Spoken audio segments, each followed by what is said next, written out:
Ça sera la première campagne en Ligue des Champions des joueurs du Stade Rennais.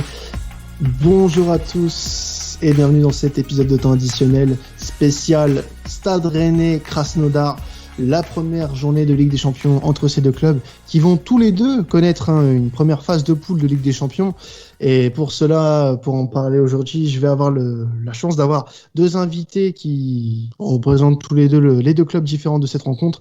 On a Romain qui va représenter le Stade Rennais. Salut à toi Romain. Salut Quentin, salut à tous et merci de l'invitation. C'est normal, Romain. Donc, on peut te retrouver sur Radio Roazhon, une émission qui parle du Stade Rennais sur Twitch. Et on a aussi l'occasion d'avoir Philippe, CM de Krasnodar France, et donc supporter, comme vous l'aurez compris, du UFC Krasnodar. Salut à toi, Philippe. Bonsoir à tous. Merci de m'avoir invité. Eh bien, c'est normal. Bienvenue à vous deux, les gars. Donc, on va parler un petit peu de cette rencontre.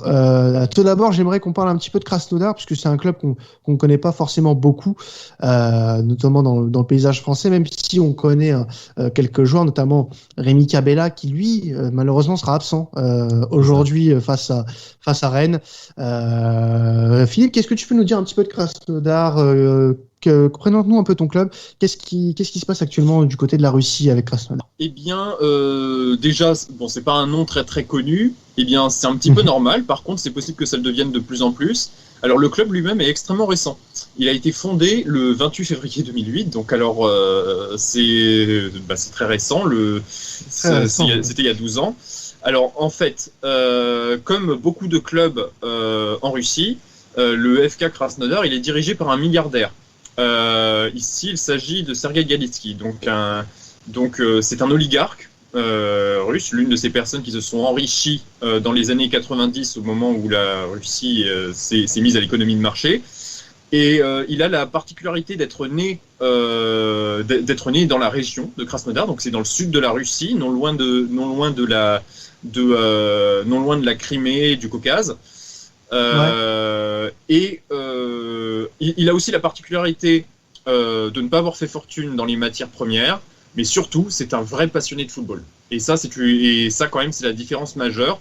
Donc, il est milliardaire, mais contrairement à pas mal de cas de dirigeants de clubs russes, je pense notamment à Lanji Makhatchkala de Kerimov. Lanji Makhatchkala avait choisi d'investir énormément sur le marché des transferts, de recruter des joueurs prestigieux pour mener son club vers les sommets. Ça n'a pas duré longtemps et finalement, quand les objectifs se sont dirigés autre part, eh bien le club a tout de suite été rétrogradé en deuxième division. Alors maintenant, il remonte, il redescend, il remonte et il a des problèmes financiers. Le FK Krasnodar, c'est l'anti Anji Makhatchkala. Alors, en fait, il mise sur 3 idées principales. La politique de Galitsky, qui est donc un vrai fan de football, s'oriente autour de plusieurs idées directrices.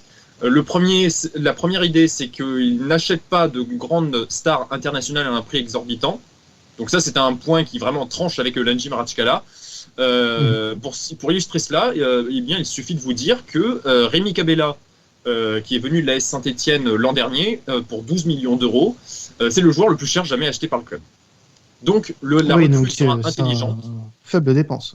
Voilà, faible dépense. La recrue sera intelligente et donc il n'y aura pas de grande star internationale qui viendra. Le club jouera aussi sur le recyclage d'expérimentés et la plupart des équipes de Krasnodar se reposent sur un petit groupe de légionnaires. Le deuxième, c'est que le club mise sur la formation de jeunes Russes qui doivent composer l'équipe. L'idée, c'est d'en intégrer le plus possible. Il y a vraiment tout un programme pour les 6-12 ans avec un partenariat avec une vingtaine, trentaine de clubs dans les environs. Il y a tout un stade, il y a tout un complexe sportif qui très ultra moderne qui a été construit. Avec notamment ce qu'on a en tête, c'est le grand stade avec son écran géant 360 degrés qui peut accueillir plus plus de 34 000 spectateurs, alors que pendant un moment, Krasnodar partageait le Kuban Stadion. C'était à ce Kuban Stadion que c'était le stade du club historique de la ville, le Kuban Krasnodar. Lille et Nice, les deux clubs français que Krasnodar a affrontés par le passé, s'étaient rendus à ce stade-là.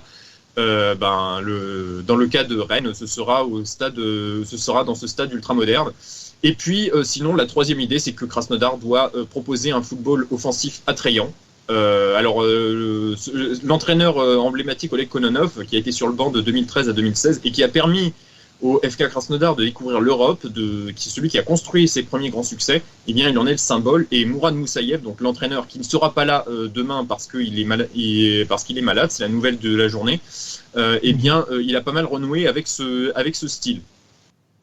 Donc voilà. Pas de star internationale, un énorme investissement sur la formation. Il y a d'ailleurs en ce moment 3 titulaires réguliers, donc Danil Utkin, le gardien Matvei Safonov et l'attaquant Chapi Soulimanov, qui proviennent de l'académie de Krasnodar. Le but, c'est de copier. Donc voilà, il y a une copie ils essaient de reproduire ce que font l'Ajax Amsterdam et Manchester United.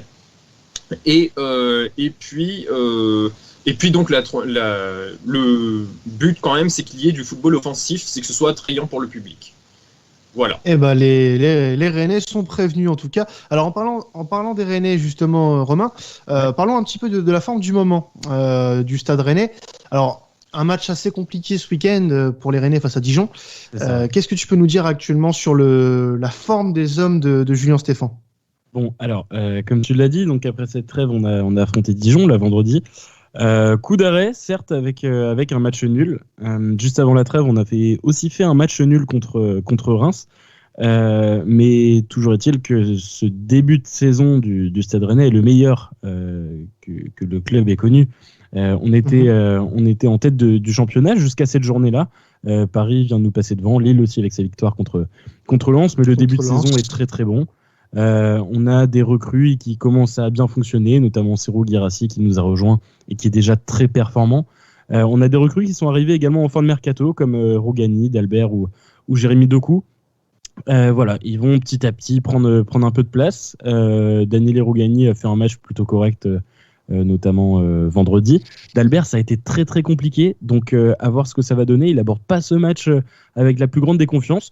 Doku, pas sûr qu'il soit titulaire, mais il aura son rôle à jouer également. Donc voilà, la forme est très très bonne côté rennais, même si voilà, on a marqué 2 coups d'arrêt avec ces 2 matchs contre des relégables et qui sont, voilà, c'est un petit peu dommage. Mais faut pas oublier que Reims, nous, les 2 dernières années, on n'a pas réussi à prendre un seul point face à eux, même pas marqué un but, et là on fait 2-2 contre eux. Dijon, à chaque fois chez eux, c'est très très compliqué pour nous. On a fait un match nul, donc bon. Voilà, on ne perd pas et Rennes reste toujours avec Lille les 2 seules équipes invaincues de ce championnat. Alors pour poser la même question du coup, Philippe, Kazan était l'adversaire de Krasnodar ce week-end avec une victoire de Krasnodar 2-1 sur le dernier match du club russe. Qu'est-ce que tu as pu constater sur cette rencontre ? Est-ce que tu as vu de belles choses avant ce match face à Rennes ce soir ? Alors, le match contre le Rubin Kazan, il était plutôt rassurant. La prestation était tout à fait correcte. J'ai été pas mal surpris par la défense centrale qui a bien joué lors de ce match. D'ailleurs, Caillot, l'un des deux défenseurs centraux,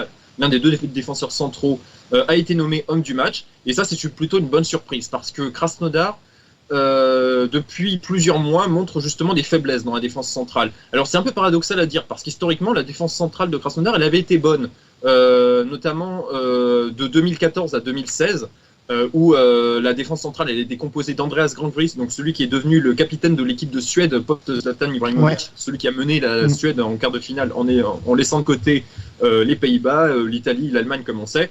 Et l'autre c'était Ragnar Sigurdsson, donc l'Islandais qui avait brillé contre l'Angleterre.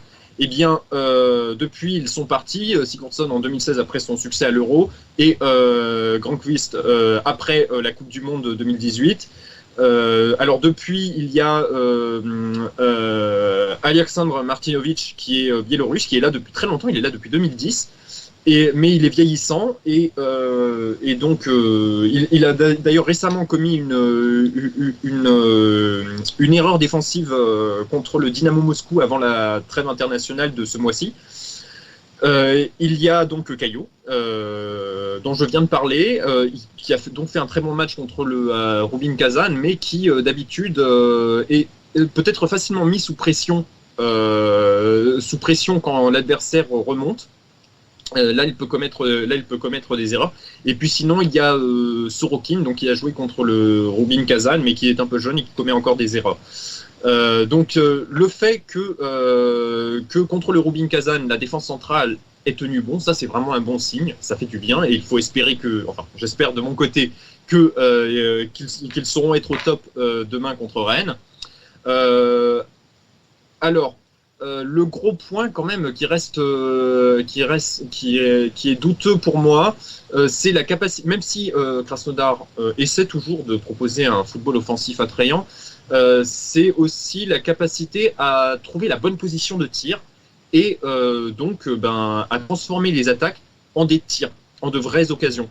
Dans les moments les plus forts de Krasnodar par le passé, il y avait une occasion avec un tir toutes les 3 minutes. C'est d'ailleurs lors d'un de ces gros temps forts il y a 2 ans que Krasnodar avait battu Séville, le FC Séville. Un peu auparavant, il avait aussi battu Dortmund de cette façon et il avait terminé devant eux dans la poule de Ligue Europa. Et bien là, en fait,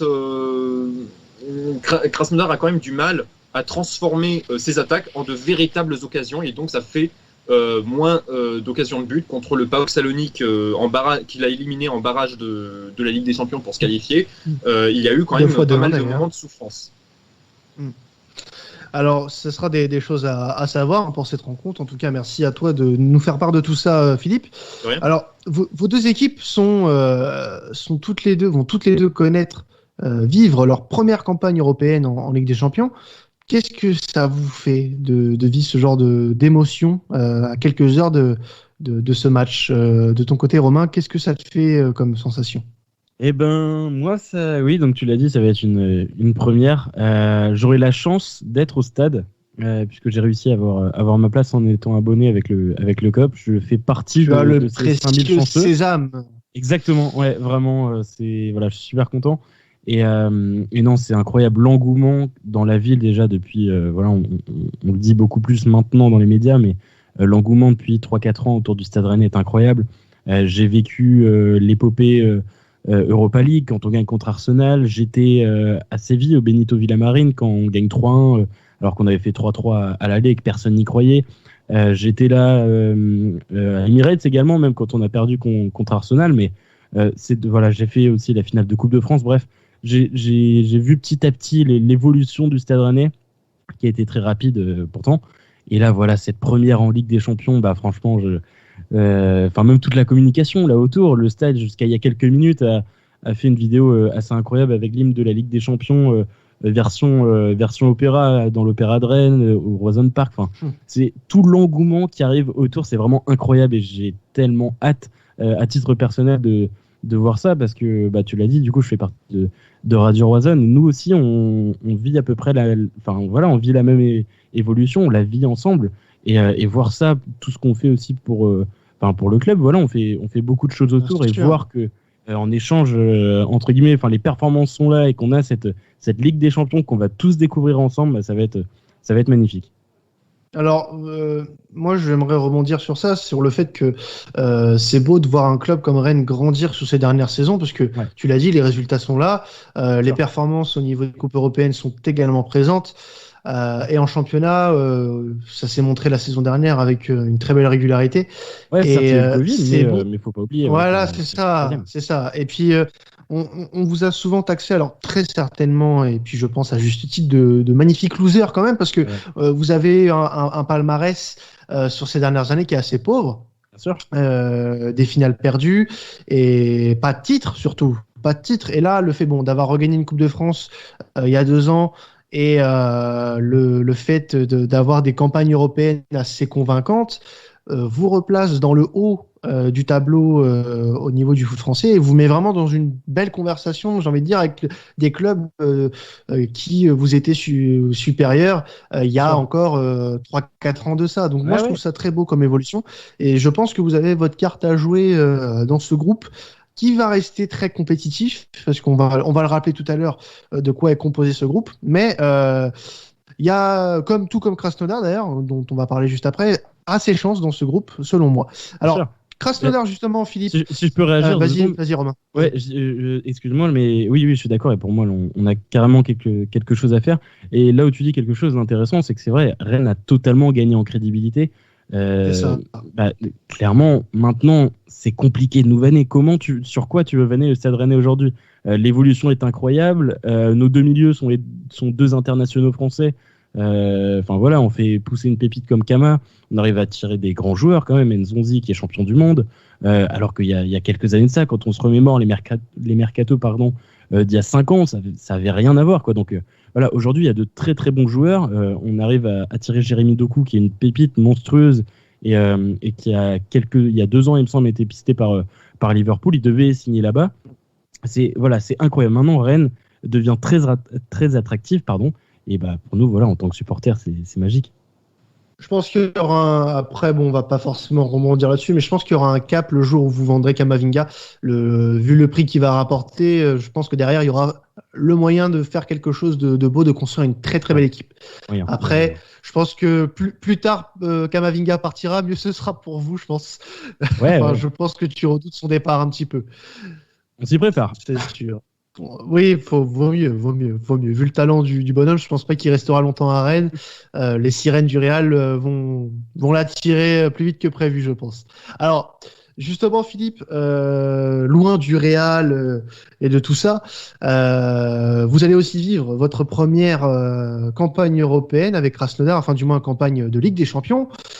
Qu'est-ce que ça te fait en tant que supporter de vivre cette première historique ce mardi face à Rennes ? Je ne compte plus les points communs avec Rennes depuis que j'ai l'occasion d'en discuter, mais c'est exactement la même chose. C'est l'euphorie. Parce qu'en fait j'ai vu cette équipe grandir. C'est pareil en fait. Ils ont gravi les échelons très très rapidement du championnat russe.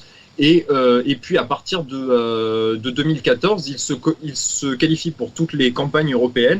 Mais ça, et puis d'ailleurs, autre chose qui manque, pour le moment, ils n'ont pas encore de trophée au palmarès. Ils ont déjà atteint la finale de la Coupe de Russie. Ils ont réussi à figurer plusieurs fois sur le podium du championnat russe. Ils n'ont pas encore réussi à le gagner, ils n'ont pas encore réussi à remporter de coupe ou d'autres grandes compétitions, en tout cas avec l'équipe A. Donc ça, c'est un point qu'il y a commun. Pour autant, ils ont depuis plusieurs années réussi à se crédibiliser. Mais en fait, le club, il date de 2008. Maintenant, il a une grosse base de supporters, notamment parmi les anciens fans, les ultras du Kuban Krasnodar. À une époque, il disait du club qu'il n'avait pas d'âme, pas d'histoire, des choses comme ça. Aujourd'hui, en fait, la ville est entièrement derrière le club et puis même, il a énormément de sympathie à travers toute la Russie. Et ça faisait depuis la saison 2014-2015, qui est donc la première saison européenne où Krasnodar a affronté 2 fois Lille. À la toute fin de la saison, avec notamment une très bonne deuxième partie de saison où le club a terminé invaincu, ils ont raté la qualification pour la Ligue des Champions pour un but de dernière minute marqué par le rival vraiment à la toute dernière journée. Donc depuis lors, en fait, on se demande à quel moment Krasnodar va réussir à se qualifier pour la Ligue des Champions. En 2015-2016, ils échouent. Malgré de très très bons moments, mais en plus c'était la saison où il y avait la limite de légionnaires qui rentrait en ligne de compte. Or Krasnodar, en attendant que les jeunes réussissent à grandir, et reposait beaucoup sur les légionnaires, donc ça a causé des remous et donc Krasnodar n'a pas réussi à se qualifier pour la Ligue des Champions. 2016-2017, il y a eu une phase un petit peu de des équipes, donc pareil. 2017-2018, pareil, c'est vraiment en 2019 pour la première fois que Krasnodar réussit a décroché via le championnat une place en Ligue des Champions, mais sauf qu'il échoue en barrage, même s'il réussit à éliminer le FC Porto au troisième tour préliminaire avec une belle victoire au Portugal. Ils échouent contre l'Olympiakos avec notamment la blessure très grave de Cabella qui le prive de terrain pendant 1 an. Et donc alors finalement lors de la saison 2019-2020, ils réussissent à nouveau à décrocher une place pour les préliminaires et cette fois-ci ils réussissent à se qualifier via les préliminaires. Donc évidemment ça a été c'était un moment qui a été attendu depuis plusieurs années. On se demandait quand est-ce que ça allait survenir, donc forcément c'est l'euphorie. Alors cela dit, en vue du match de demain contre Rennes, l'avenir c'est un petit peu assombri quand même avec la mauvaise nouvelle de l'après-midi, comme quoi Rémi Cabella n'a pas pris l'avion il ne sera pas là à cause d'un test de résultat douteux, un test de Covid-19. Lui, il dit carrément qu'il est positif. Le communiqué du club dit que les résultats sont douteux et qu'il a été isolé. Pareil pour un autre joueur, Yevgeny Markov, qui venait tout juste d'être recruté au début du mois. L'entraîneur lui-même, Mourad Moussaïev, ne sera pas là, donc ça pose pas mal de questions en plus d'une blessure qui préexistait, celle de Vanderson. Alors le club communique très très peu, donc je sais pas trop ce qu'il en est de son cas. Il y a eu vraiment très peu de communication à son sujet. Alors pour le moment il a statut incertain, Vanderson, comme Stotsky et Da Silva Ferreira aussi. Après, c'est les statuts incertains qu'on a.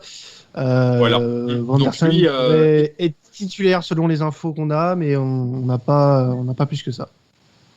Il y a le doute autour de son cas et pourtant il jouait un rôle important en attaque. Donc évidemment, c'est avec beaucoup de questions aussi que demain, Krasnodar va vivre une nouvelle page de son histoire. Le passif des clubs français lui a plutôt réussi jusqu'à maintenant. En 2014-2015, lors de la saison inaugurale en Europe, Krasnodar avait terminé devant Lille, même si sur les confrontations directes, ça avait fait un partout à 2 reprises. En 2016-2017, Krasnodar avait battu 5 de Nice, ce qui lui a permis de terminer devant, et ils ont quand même perdu en France 2-1 lors d'un match sans enjeu à la dernière journée. Donc la France lui a plutôt bien réussi par le passé. Cela dit, pour demain, il y a quelques doutes quand même. Et puis c'est ne pas confondre Europa League et Ligue des Champions. Quand on connaît le bon goût des clubs français pour la jouer à fond, bien sûr, on peut se dire que Rennes demain n'aura pas les mêmes intentions que nos amis niçois ou lillois en Ligue des Champions. Alors il y a grave moyen, je pense. Alors en ce qui concerne ce groupe de Ligue des Champions, et je pense qu'on va finir là-dessus, et après vous me donnerez certainement une impression rapide sur ce match. Vous avez un groupe assez difficile dans le sens où on a 2 équipes comme Chelsea et Séville qui sont très très très habitués de ces joutes européennes, de performer en plus dans ces compétitions européennes. Chelsea, qui s'est arrêté aux portes des 8e la saison dernière. Séville, on peut se dire que de toute façon ces 2 équipes sont favorites quoi qu'il arrive, mais est-ce qu'on peut pas se permettre de rêver déjà côté rennais, mon cher Romain? Si, forcément. Tu l'as dit, on a un groupe très très solide, on va pas se mentir. Krasnodar apparaît peut-être quand même un peu en dessous, forcément, parce que découverte de la Ligue des Champions comme nous, parce que effectif qu'on connaît moins aussi, mais ça peut faire peur. Chelsea, Séville, il n'y a pas grand-chose à dire dessus. D'un côté, on a une équipe qui a gagné les 5 des 7 dernières Europa League. De l'autre, on en a une qui fait le meilleur mercato du monde. Donc voilà, il y a pas grand-chose à dire sur la qualité de ces équipes. Par contre, oui, on peut faire quelque chose parce que on l'a fait contre Séville, le Betis, parce qu'on l'a fait contre Arsenal à l'aller. On perdait 1-0 au bout de quelques minutes, on revient à 3-1 dans un stade qui est en feu, parce que on a quand même cette expérience de l'Europe, mine de rien. On a notamment fait, on a remporté le match l'année dernière contre la Lazio, le retour, même si on n'avait plus rien à jouer. On a eu des équipes quand même très très solides à jouer, et je pense que tout ça va nous servir. L'avantage qu'on peut avoir dans cette compétition, c'est que tout simplement, on n'a aucune pression. Séville, Chelsea, s'ils ne se qualifient pas, c'est une abomination. Nous, on est chapeau 4. C'est la première. Quasiment tous les joueurs de l'effectif vont découvrir cette compétition. On est vraiment dans la position d'outsider qui, je pense, est de toute façon la meilleure pour Rennes, parce que si on peut arriver à être troisième et être reversé en Europa League, ce sera déjà fabuleux. Si on est dernier, entre guillemets, la logique des chapeaux serait respectée, mais je pense vraiment qu'on a quelque chose à faire dans ce groupe, et voilà, ça va être la force de Rennes vraiment de compter sur cette position d'outsider. Quand on voit aussi la forme actuelle des deux équipes, Chelsea est 6e de Première Ligue, Séville est 10e de Liga, il y a des choses à faire. Il y a des choses à faire, même si c'est que le début de saison pour les deux équipes. Il y a des choses à faire. Et côté Krasnodar, Philippe, tu te sens comment dans ce groupe ? Est-ce que tu penses avoir ta carte à jouer en tant que chapeau 3, ou alors ça va être compliqué ? Alors, dans tous les cas, ça ne va pas être facile, ça c'est évident. Pour parler passif lié aux adversaires du groupe, en fait, pareil, Krasnodar par le passé a su se surpasser pour faire trébucher de grandes équipes d'Europe, donc Dortmund, Séville, Fenerbahçe, bon lui un peu moins, voilà, la Real Sociedad aussi. Enfin, le groupe rappelle un petit peu celui de la Ligue Europa 2014-2015. Alors le groupe de l'époque était très relevé. On parlait du groupe de la mort en Ligue Europa, un groupe de Ligue des Champions, les Lillois disaient, contre Lille, Everton et Wolfsburg. Et donc Krasnodar avait terminé devant Nice à cette rencontre. La rencontre contre Everton, la double rencontre contre Everton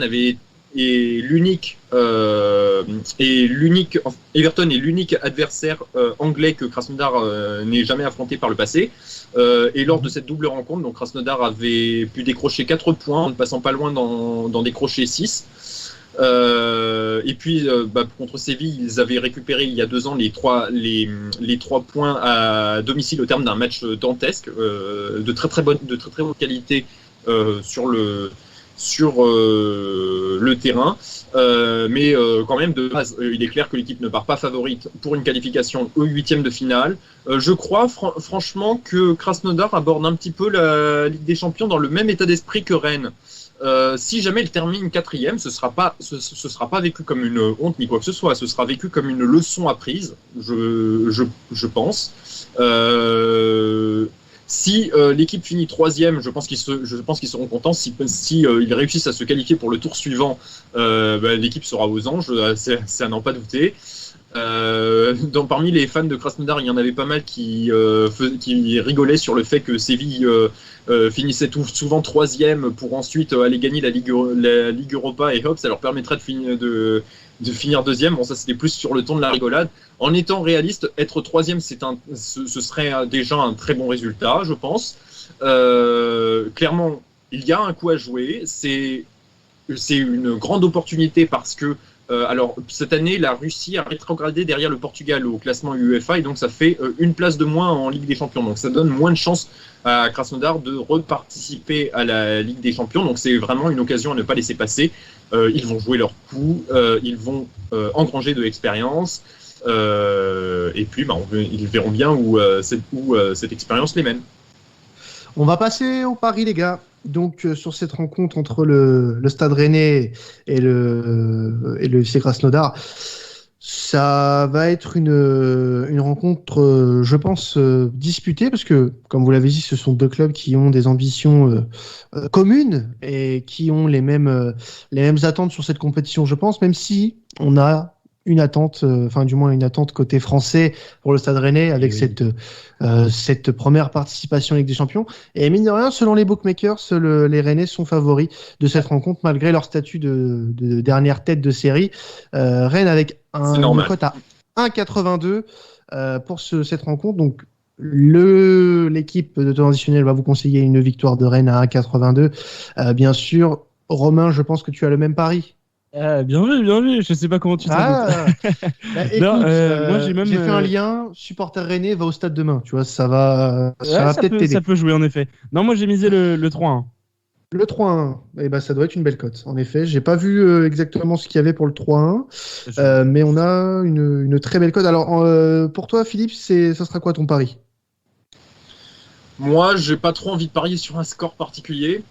Ma principale certitude, je dirais, bon, après il y a toujours une part de doute, mais ma principale certitude, je pense vraiment que il y a peu de chances que le score se termine sur un 0-0. Il y aura des buts marqués. D'accord.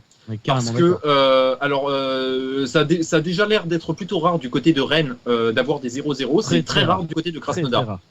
Krasnodar ne compte que 2 0-0 en 40 matchs sur la saison 2019-2020 et en une soixantaine de matchs européens, ils n'en ont pas plus de 4. Donc je ne vois pas le match se terminer sur un 0-0. Vu les circonstances, c'est un petit peu compliqué de voir comment ils vont réagir.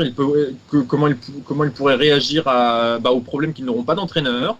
Qui n'auront pas leur entraîneur sur le banc, ils n'auront pas Cabella, il y a le doute autour de Vanderson. Donc ils peuvent faire le meilleur, tout comme complètement s'écrouler, comme quand Cabella s'était blessé gravement il y a un an contre l'Olympiakos à 0-0, alors que Krasnodar était encore assez actif en attaque, et bien par la suite il s'écroule 4-0, ou inversement, ils peuvent. Je ne saurais pas dire. Mais ma principale certitude, c'est que ça se finit. Je doute que ça se finisse sur un 0-0. Alors, si tu doutes que ça va se finir sur un 0-0, il y a une cote. Les deux équipes marquent à 1,84. Sinon, pour revenir sur ton 3-1, Romain, on a une cote à 12,60. Ce qui peut être. Correct. Voilà. Il y a le 1,5 si vous voulez jouer safe à 1,23. Ouais, plus d'1,5 but dans le match. Ouais, 1,23. Ouais, bon, après, c'est pas des cotes que nos parieurs voudront tenter. Mais bon, si vous voulez mettre une grosse somme dessus, ça peut faire un petit bénéfice, quoi. Et au niveau des buteurs, l'équipe va vous proposer. Alors, moi, j'ai une petite faiblesse pour tenter un petit Martin Terrier. Ok. Alors, qui a marqué son premier but d'ailleurs ce week-end. Ouais. Et qui fait des numéros 1 mondial sur Fut Champion. Apparemment, de ce qui est ressorti aujourd'hui, mais bon, ça c'est anecdotique. Va falloir qu'il m'explique comment il fait pour jouer, par contre, parce que moi je me tape pas des 30-0. Donc, surtout quand t'es joueur pro. Oui, voilà, t'as le temps de faire des 30-0 sur FUT, quoi, c'est incroyable. Donc 3,38 pour Martin Terrier. Tu miserais sur qui, toi, Romain? Pour ma part, j'ai misé, c'est fait. Bon, c'est pas de la grosse somme parce que j'ai pas un gros budget, mais j'ai mis 5 € sur le but de Benjamin Bourigeaud qui est à 10. Parce que la Coupe d'Europe lui va à merveille. On se souvient d'ailleurs d'un magnifique but, notamment contre Arsenal, qui lui avait valu un champ magnifique. Je ne sais pas si vous vous rappelez de ce but-là, mais il avait frappé un coup franc qui était repoussé par le mur, et puis il a envoyé une reprise de volée lucarne opposée dans le but de Petrotsel. C'était magnifique. Donc, le but de Benjamin Bourigeaud, je l'annonce, est 3-1 le score. Vous pourrez, vous l'aurez entendu. 3,95 la cote de Bourigeaud. Et pour toi, Philippe, si tu avais une préférence pour un buteur pour le match de mardi? Je m'exprimerai pas sur Rennes si jamais Krasnodar marque. Si Krasnodar marque tout court, à mon avis, il me semble assez probable que je pense que le joueur qui a le plus de chances de marquer, ce serait Berg, donc l'attaquant suédois, qui fait partie des expérimentés recyclés. Sinon, éventuellement, il pourrait y avoir Victor Claesson, donc l'international suédois. Il y a toute une colonie suédoise à Krasnodar comme dans le reste de la Russie. Je verrais bien un de ces deux-là. Sachant qu'il n'y aura pas Cabella. Hein. Oui. Non. Alors là, du coup, la cote de Marcus Berg, elle est intéressante. Elle est à 3,40 aussi. Donc, je pense que, comme on a dit, les deux équipes marquent. C'était premier buteur, Bourigeaud. Premier buteur, Bourigeaud, ouais. Alors, si on est cohérent, on peut mettre Les deux équipes marquent avec un but de Berg et un but de Bourigeaud. Ça peut être intéressant à jouer, en fonction des conseils qu'on vient de vous donner aujourd'hui, messieurs, dames. Écoutez, merci à vous deux, Philippe et Romain, de nous avoir rejoints pour cette émission spéciale sur le match entre le Stade Rennais et Krasnodar pour cette première journée de Ligue des Champions. On espère que ça vous aura plu. On vous retrouve dès ce week-end pour un nouveau podcast sur les affiches européennes du week-end en Europe, sur la Liga, la Première Ligue, on ne sait pas encore. On verra avec le résultat du sondage ce que vous aurez voulu comme affiche. C'était temps additionnel. N'hésitez pas à nous suivre sur les réseaux. Salut à tous.